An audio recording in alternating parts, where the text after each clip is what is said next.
네, 이주열 한국은행 총재가 기준금리 인하 가능성을 시사했습니다. 향후 통화정책 방향에 대해 경제 상황 변화에 따라서 적절하게 대응해 나가야 하겠다고 밝힌 건데요. 네, 이번 이주열 총재 발언은 어떻게 봐야 하는지, 금리 인하가 이뤄진다면 우리 경제에 어떤 파장이 있을지 짚어보는 시간 갖도록 하겠습니다. 김대우의 경제읽기, 오늘도 김대우 경제학 박사와 함께합니다. 어서 오십시오. 어서 오십시오. 예, 본격적인 얘기 나누기 앞서서요. 오늘의 주제 안혜경 앵커가 정리하겠습니다. 네, 오늘 경제읽기 주제는요. 입장 바꾼 한은 총재, 금리 인하 가능성 시사입니다. 이주열 한국은행 총재가 어제 기준금리 인하 가능성을 시사했죠. 이 총재는 통화정책 방향에 대해서 상황에 따라 대응해 나가야 한다라고 밝혔는데요. 이를 두고 시장에서는 경제 상황이 나빠질 경우 금리를 내릴 수 있다는 의미로 받아들이고 있습니다. 이는 금리 인하에 선을 그었던 최근 입장에서 달라진 건데요. 직접 들어보시죠. 지금은 기준금리 인하로 대응할 상황은 아직은 아니지 않느냐. 경제 상황 변화에 따라 적절하게 대응해 나가야겠습니다. 네, 기준금리 인하에 부정적이었던 이주열 총재. 불과 2주 만에 인하 가능성을 열어놓은 셈인데요. 그 배경에 관심이 쏠리고 있습니다. 이 총재는 두 가지 대외 요인이 예상보다 어려운 쪽으로 가고 있다고 언급을 했는데요. 이 두 가지 무엇인지 역시 직접 들어보시겠습니다. 최근 미중 무역 분쟁이 심화되면서 세계 교육이 위축될 가능성이 높아졌습니다. 반도체 경기의 회복이 예상보다 지연될 소식도 있습니다. 네, 들으신 것처럼 미중 무역 분쟁 그리고 반도체 경기, 한은의 입장 변화는 이 두 가지 대외 요인 때문인데요. 이 총재는 특정 산업의 수출에 크게 의존하고 있는 우리 경제는 이런 불확실성 요인의 영향을 받을 수밖에 없다고 설명을 했습니다. 실제로 인하가 단행될 경우 그 시기에도 관심이 쏠리는데요. 기준금리를 정하는 한은의 금융통화위원회의는 이제 올해 이렇게 보시는 것처럼 4차례 남아 있습니다. 일각에서는 금리가 인하될 경우 부동산 시장을 다시 자극할 거란 우려도 나오고 있는 상황입니다. 지금까지 경제읽기 브리핑이었습니다.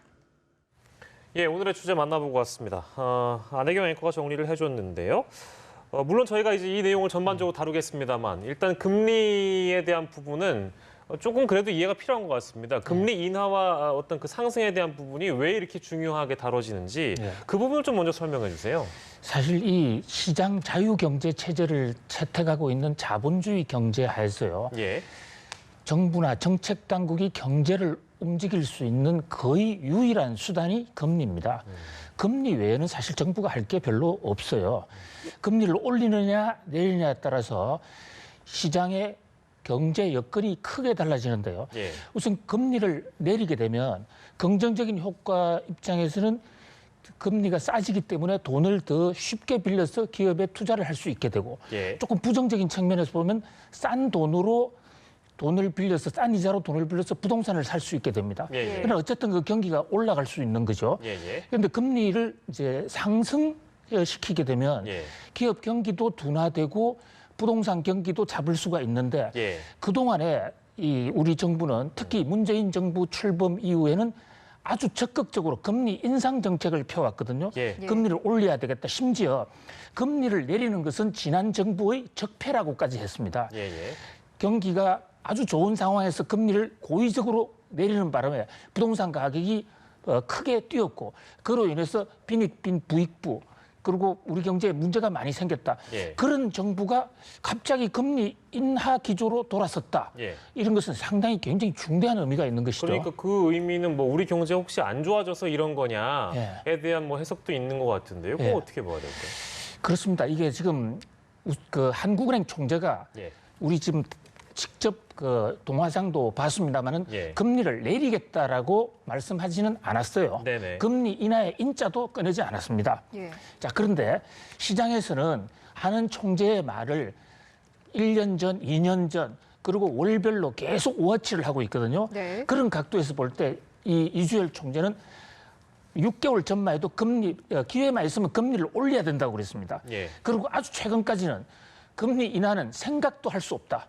그랬는데 자, 지난 그 한국은행 창립 기념일 어저께죠. 6월 12일 창립 69주년 행사에서 사실 69주년 행사면 예, 예. 한국은행이 앞으로 어떻게 해야 되겠다 각오 이런 것을 다지고 예. 역사를 회고하고 이러는 자리인데 예. 그 자리에서 상황에 따라서 금리를 탄력적으로 조정하겠다 이랬어요. 그리고 그 대목 앞부분에 세계 경제가 안 좋겠다. 예. 자, 이 얘기는 누가 보더라도 한국은행이 드디어 금리 인상 정책에서 언제든지 금리 인하를 할 수 있을 정도로 스탠스를 완전히 바꾼 거예요. 그러니까요. 물론 당장에 금리 예. 인하하겠다는 뜻은 아니에요. 예. 그러나 이 스탠스를 바꾼 거 하나만으로서도 시장에 주는 임팩트는 굉장히 크거든요. 예. 이미 채권 시장에서는 지금 한국은행 기준금리보다도 훨씬 더 낮은 수준으로 채권금리가 폭락했습니다.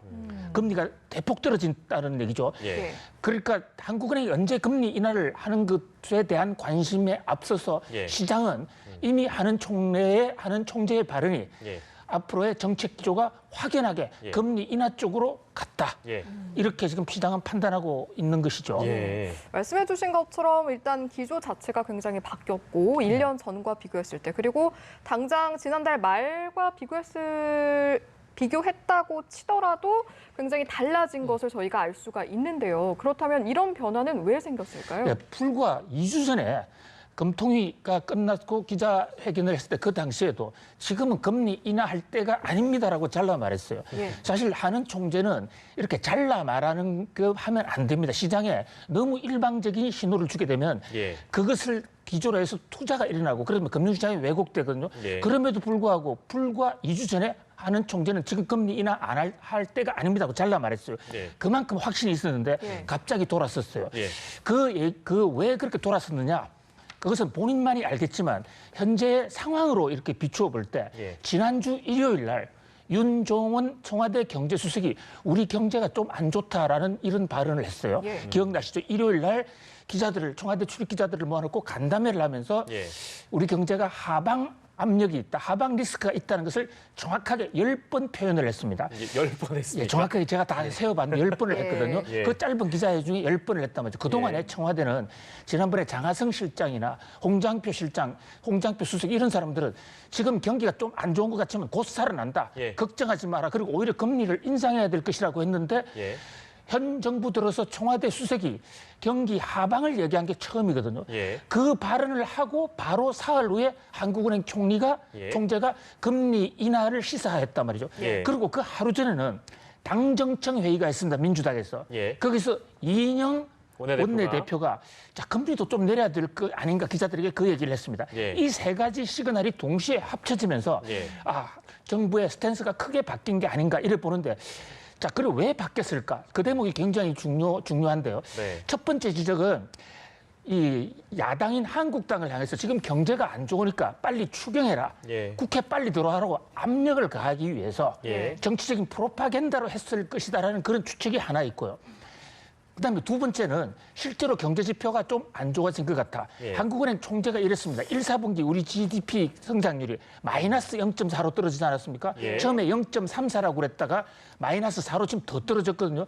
그럴 때도 한국은행은 2분기에 경기가 회복될 것이다. 반등할 것이다 그랬습니다. 지금 우리가 2분기 한 중앙을 지금 통과하고 있어요. 5월 예. 13일이지 않습니까? 네. 그런데 GNP를 지금 한국은행이 통계를 내고 있어요. 예. 돈은 모두 한국은행으로 들어오고 그 돈에 관련된 지표를 가지고 GDP를 내거든요. 예.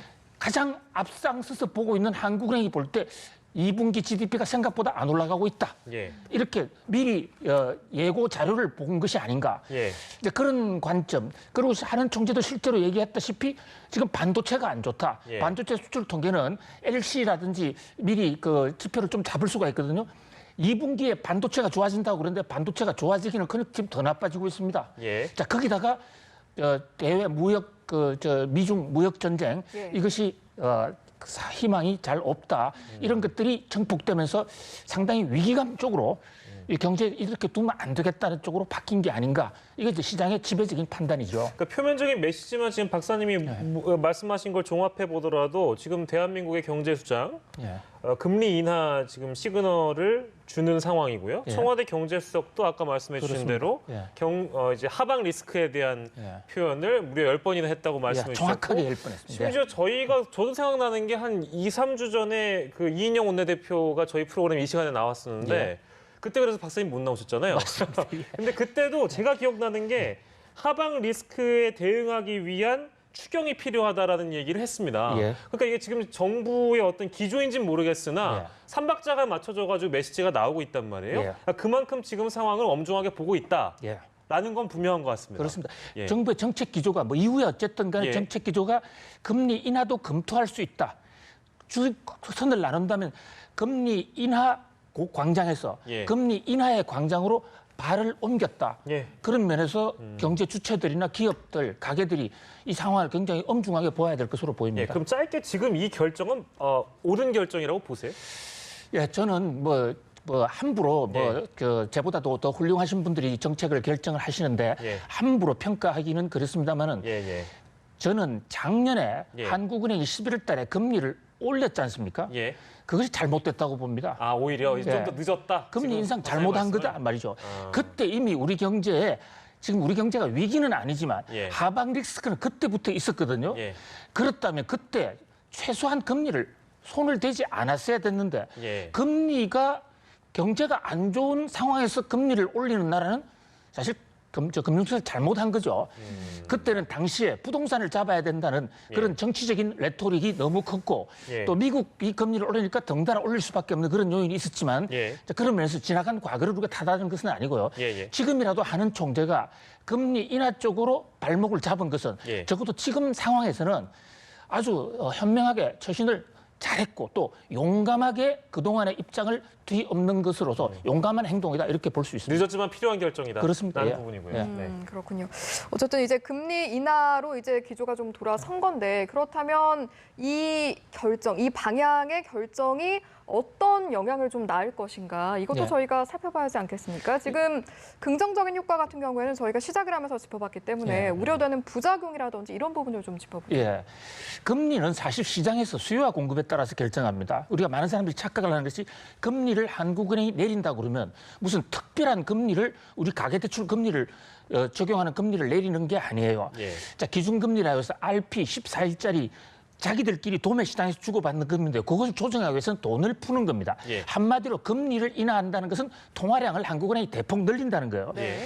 자, 통화량을 늘리면 물가가 상승할 우려가 있죠. 그러나 기업 입장에서는 돈을 구하기가 쉽습니다. 예. 또 돈만 구하기 쉬운 게 아니라 이미 돈을 구해서 가지고 있는 사람들도 종전에 10% 이자율이었다면 금리 인하폭만큼 고 9몇 %라든지 더 적은 금리 부담을 하지 않습니까? 예. 그렇기 때문에 기업의 이 수익률이 예. 다른 요인이 그대로 있다 하더라도 가만히 앉아서 기업의 영업 외까지 합한 단기 예. 순이익이 높아지는 거예요. 그럼 결국 기업이 잘 되면 우리나라 전체의 예. 생산성, GDP가 올라갈 수 있는 것이죠. 예. 바로 정부가 지금 노리는 바는 한국은행이 금리를 인하하는 바는 금리를 내려서라도 경기를 부양시키겠다. 예. 부양시켜야 한다. 예. 이거는 추경을 해서 돈을 풀어서 꺼져가는 경기를 살리자는 거하고 똑같은 것이죠. 예. IMF 국제통화기금도 추경만 할 것이 아니라 추경도 하고 한국은행 금리도 내려라라고 한 달 전에 연례협의단이 우리나라에 건의를 한 바도 있습니다. 그렇습니다. 저희가 일찍 짚어봤었죠. 예, 지금까지 내용이 조금 와닿지 않는 분들도 계실 텐데 여기서부터 제일 중요합니다. 이제 재테크 하시는 분들. 금리 인하를 했는데 이렇게 재테크를 해야 된다라고 저희가 얘기를 하는 것보다 이런 재테크는 좀 위험하다라고 얘기하시는 게 더 좋을 것 같은데요, 사실은. 그렇습니다. 좀 어렵긴 한데. 예, 지금 금융 환경이 급격하게 변화하는 거죠, 사실은. 예. 약 2년 반 만에 그 긴축 기조에서 완화 기조로 바뀌는 건데 예. 바뀌는 그 자체보다도 사실 우리는 왜 바뀌었을까 하는 그 대목. 예. 경기가 그만큼 좋지 않다. 예. 그러면서 경기가 좋지 않은 상황에서 함부로 과도하게 예. 레버리지를 높이는 것은 그렇게 현명하지가 못해요. 그래서 오히려 어떤 면에서는 이 유동성을 예. 확보하고 있는 것이 예. 경제가 어려울 때 가장 좋은 현상이고요. 예. 또 하나 이제 재테크를 한다고 그랬을 때 예. 단기적으로는 금리가 내려갈 때는 채권이 제일 유리합니다. 지금 외국인들도 한국 채권을 집중적으로 사모으고 있거든요. 예. 예. 우리나라 사람들보다도 지금 외국인 자본이 한국에 들어와 채권을 더 많이 삽니다. 예. 금리를 내리면 금리가 앞으로 더 내려갈 가능성이 있기 때문에 예. 지금 사놓으면 나중에 그만큼 시세 차익을 얻을 수가 있는 것이죠. 채권 금리가 내려간다는 건 채권 가격이 올라간다는 얘기이기도 해요. 이제 그런 그 측면. 이제 그다음에 또 하나는 자, 부동산인데요. 현재 정부가 가장 우려하는 것이 금리를 내렸을 때 그 예. 돈이 부동산으로 가지 않겠는가. 예. 그런데 그것은 어쩔 수 없는 현상이기도 합니다. 예. 돈을 일단 푸는 것은 불가피하니까요. 그것이 부동산으로 갈지 어디로 예. 갈지는 정확하게는 예측할 수 없지만 어쨌든 예. 이 실물 자산 예. 쪽이 더 가능성이 높다. 예. 전반적으로 금리 인하기에 예. 재테크에 권고드리는 가이드라인이죠. 예. 또 하나는 우리가 대출을 쓸 때 예. 그 확정금리냐 고정금리냐가 굉장히 중요한데요. 중요하죠. 예, 금리가 중요하죠. 내려가는 상황에서는 고정금리를 쓰면 현명하지 못합니다. 그죠? 그다음에 예금을 할 경우에는 예. 정기예금 금리를 하면 매달 몇 푼씩 돈을 넣는다 그러면 예. 정기예금을 빨리 가입을 하는 게 좋아요. 예. 그러니까 지금 이달에 한 달에 10만 원씩 넣는다 하더라도 예. 10년 후에 금리는 지금 정하는 금리로 준단 말이죠. 예. 앞으로 금리가 떨어졌을 때 예. 2달 후, 3달 후에 정기예금을 가입하면 그만큼 이자 수익률이 조금씩 떨어지거든요. 그렇죠. 예. 네. 예, 그러나 이것은 그렇게 지금 금리가 급격하게 변할 그런 상태는 아니기 때문에 예. 당장에 한국은행 총재가 조금 이렇게 입장을 바꿨다고 해가지고 우리가 집 팔아서 또는 은행에 대출을 10억씩, 20억씩 끌어다가 예. 집을 살 그런 상황은 아니고 예. 경제 환경 변화에 우리가 예의주시해야 되는 것이 더 첫 번째다 이렇게 봅니다. 알겠습니다. 재테크와 관련된 얘기까지 해봤고요. 30초만 저희가 아까 앞서서 보도해 드렸던 내용이죠. 일부에서 짚었는데 조현아 전 대한항공 부사장이 집행유예를 받았습니다. 네. 어제 저희가 조현민 전무 얘기 다뤄봤잖아요. 예. 그렇게 되면은 사실은 경영 일선에 복귀할 가능성이 높아진다고 그럼 우리가 지금 전망을 해야 되는 겁니까? 근데 일단 집행유예는 됐지만은 예. 징역형이에요. 예. 징역형의 집행유예란 예, 말이죠. 근데 이제 여기 아까도 짚어봤습니다만 이게 구속 상태만 아니면 임원선임에 문제가 없다. 그렇습니다. 이런 얘기가 우리나라 있었죠. 상법에는 예. 현재 구속 상태가 아니면 예. 실형을 받더라도 예. 법적인 문제는 없어요. 그러나 우리 이제 도덕적인 문제, 예. 그것도 실형형 집행유예를 받았다 하는 경우에 과연 그 체면이나 예. 이런 것 때문에 돌아올 수 있겠느냐 예. 하는 그런 문제가 있고 또 하나 지금 1심만 끝난 거거든요. 예. 검찰이 항소할 수도 있고 그래서 2심, 3심이 계속 계류가 되어 있는 상황입니다. 예. 그리고 이제 전반적으로 국적기라는 비행기를 동원해서 거기 1등석에다가 고가 명품을 들여왔거든요. 예. 자, 이게 명백한 밀수인데 예. 이 밀수에 대해서 과연 이렇게 이 집행유예를 선고하는 법원의 이 판단에 대해서 국민들이 과연 어떻게 생각할지 예. 결국은 조현아 본인은 돌아올 수도 있지만은 예.